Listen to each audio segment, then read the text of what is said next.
Hoy hablaremos sobre el efecto que tienen las cargas desbalanceadas en los transformadores trifásicos. La subestación seleccionada fue la subestación Pangue, subestación conectada por un lado a la central hidroeléctrica Pangue y por el otro lado al CEN. La central interconecta 512 MVA al CEN mediante dos transformadores cada uno de 258 MVA. La generación es a 13.8 kV y el CEN está a 220 kV. El diagrama unilineal muestra el modelo que utilizaremos para el estudio del transformador, donde consideraremos una fuente de tensión como sistema equivalente del CEN, las tensiones son las nominales del transformador y el neutro de la carga puede ser flotante o no. Los grupos de conexión a estudiar son el IND1, DIN3 e INZ11. Los valores de la impedancia son los mostrados en pantalla. Cabe destacar que la relación XR del transformador se considera como 10 y la de la impedancia neutro está dada por el conductor coreopsis. Para el transformador IND1 se presenta el circuito de conexión y buscando obtener las variables eléctricas de interés se utilizó un método común para carga sin neutro, para el cual necesitamos realizar un LDK y un LSK en el lado de baja tensión. Respecto al circuito de secuencia 0, recalcamos que aunque se indujera corriente de dicha secuencia al lado del delta, esta no puede circular hacia las líneas. Relacionando los lados de baja y alta tensión, tenemos que las corrientes de fase de cada una se relacionan mediante la siguiente matriz de transformación, con relación de vuelta trabajada en PU, ya que facilita el cálculo posterior, donde el análisis se reduce a desfasar las variables de tensión y corriente al pasar por el transformador. Ya en componentes simétricas podemos observar que la corriente de secuencia positiva de alta tensión adelanta en 30 grados a la de baja, y en la corriente de secuencia negativa es la de baja tensión quien adelanta en 30 grados a la de alta. Para la tensión tenemos lo mismo, el cambio se produce en la matriz de transformación, pero el desfase es un símil del de las corrientes. Utilizando las referencias de voltaje mostrados en la segunda fila de la tabla número 1, se obtuvieron los siguientes resultados, donde lo más llamativo es una gran compensación en las corrientes. Para la tabla número 2, de resultados de componentes simétricas, al lado de baja y de alta tensión, la corriente y voltaje de secuencia 0 son igual a 0, recordando que solo se inyecta tensión de secuencia positiva en el lado de alta tensión. A su vez, podemos observar que existe corriente de secuencia negativa en alta y baja tensión, pero no existe tensión de secuencia negativa, por ende la potencia de dicha secuencia es 0. Podemos apreciar que la potencia trifásica es congruente en todos los casos, variando mínimamente por errores de aproximación. Luego, teniendo el diagrama tetrafilar, podemos calcular fácilmente las potencias consumidas por las cargas, las cuales se presentan en el diagrama de flujo de potencias.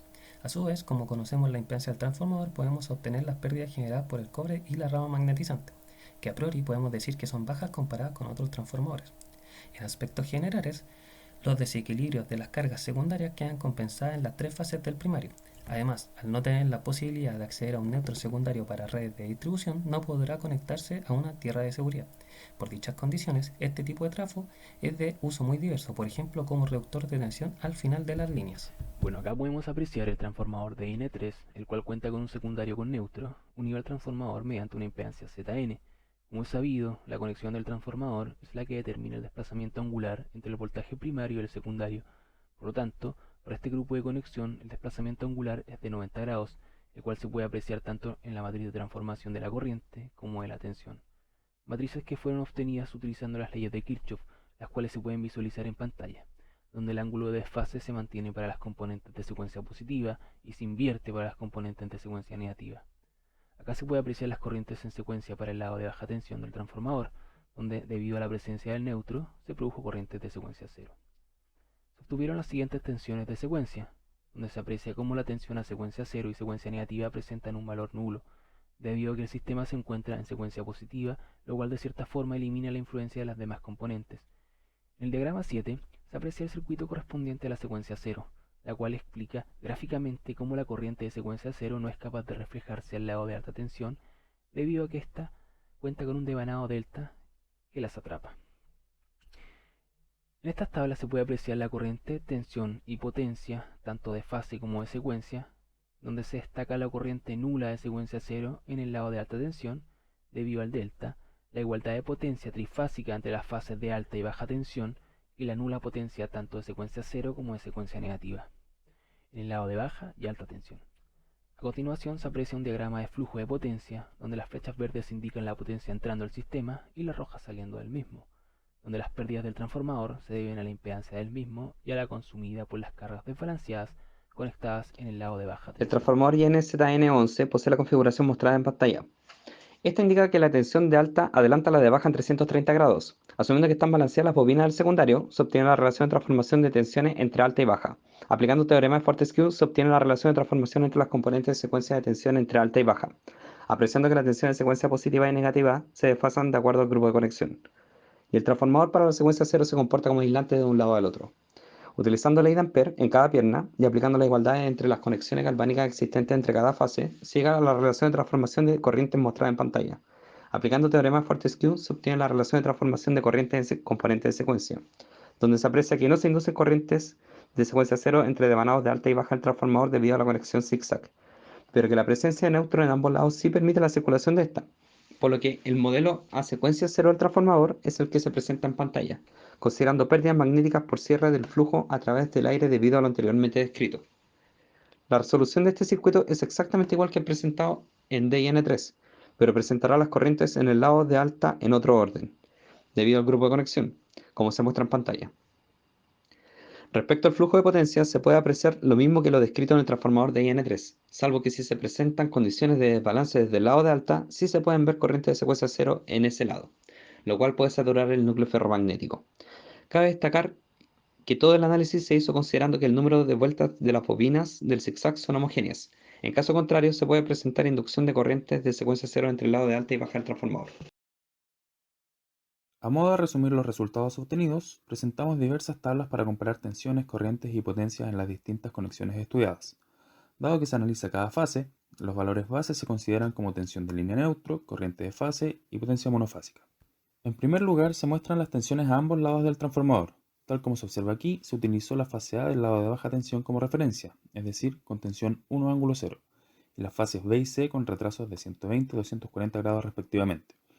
Las tensiones A, B y C de alta tensión se obtienen a partir de las matrices de transformación mostradas anteriormente para cada grupo de conexión. Dado que todas las tensiones están equilibradas, para sus valores en secuencia solo aparece el valor de secuencia positiva. Para la tensión en las cargas, se observa que cuando tienen neutro conectado, sus valores son iguales en ambos casos, y entre cada una de las fases poseen el mismo orden de magnitud, mientras que en el caso en que la carga posee neutro flotante, la impedancia menor posee una tensión considerablemente inferior que las otras dos. Con respecto a las corrientes, tanto en baja como en alta tensión, se aprecia un mayor equilibrio cuando las cargas poseen neutro flotante. Para los tres casos estudiados, se presentó mayor corriente en la impedancia menor, mientras que en las impedancias de igual magnitud, la corriente mayor pasaba por la que tenía mayor factor de potencia. Por otra parte, dadas las interconexiones entre fases en el transformador, las fases que poseen mayor corriente en un lado de este no necesariamente tienen la mayor corriente en el otro extremo. Pero, al analizar las corrientes en secuencia, sus valores se mantienen iguales en ambos lados, variando solamente el ángulo según la conexión de los devanados, con excepción de la secuencia 0, que en baja tensión se mantiene circulando por las fases y el neutro, pero en el lado de alta no existen. Finalmente, para la potencia se tiene que, en los equivalentes monofásicos, se consume más potencia en la fase donde la impedancia de la carga es menor. Luego, para las fases de igual carga, se consume más potencia donde el factor de potencia es mayor. Y al igual que las tensiones, la potencia solo tiene componentes en la secuencia positiva. Ahora vamos con algunas conclusiones. Con respecto al neutro, si este es flotante, la corriente de secuencia 0 es nula por la carga. La matriz de impedancia de componentes en secuencia es una matriz singular, por lo cual para realizar el álgebra correspondiente se considera una submatriz que no considera la secuencia 0.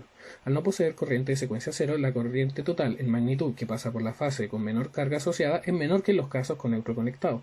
Las corrientes del sistema, tanto en alta como en baja, tienen valores de magnitud más cercanos entre fases. Al comparar los valores de potencia aparente de cada transformador, podemos apreciar que la potencia de secuencia positiva en los transformadores con neutro es mayor que la del sin neutro, por lo cual nos lleva a pensar que la presencia de este y del acoplamiento de la secuencia 0 influye en estos valores. Con respecto a la configuración IND1, la componente de secuencia 0 de las corrientes tiene magnitud 0, debido a la existencia de un delta en el secundario. Además, se desprende que en caso de existir desbalances en el SEP que produzcan tensiones y corrientes de secuencia 0, estas no se inducirán en las líneas de carga, ya que las corrientes de secuencia 0 en una configuración delta no pasan a las fases de dicha línea. En resumidas cuentas, este tipo de transformador es de uso muy diverso, por ejemplo como reductor de tensión al final de líneas, dado que en caso de desbalance en cargas es bastante equilibrado. Respecto a la configuración DIN3, es muy empleado como elevador al principio de línea y no al final, ya que cada devanado primario ha de soportar la tensión entre fases de la red. La posibilidad de tener un neutro accesible permite conectarlo a tierra con protección de la instalación.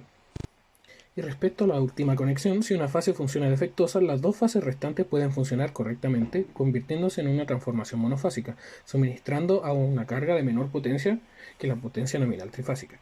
Esta conexión es implementada para evitar el inconveniente de cargas desequilibradas, por lo que se conecta el arrollamiento secundario en zigzag, con el objetivo de que la corriente que circule por cada conductor activo del secundario afecte siempre igual a las dos fases primarias, al mismo tiempo que ambas corrientes se compensan con las del secundario. Buen funcionamiento en pequeñas potencias, ya que el disponer de dos tensiones es más económico y disminuye el número de espiras, aunque ha de aumentar la sección de los conductores.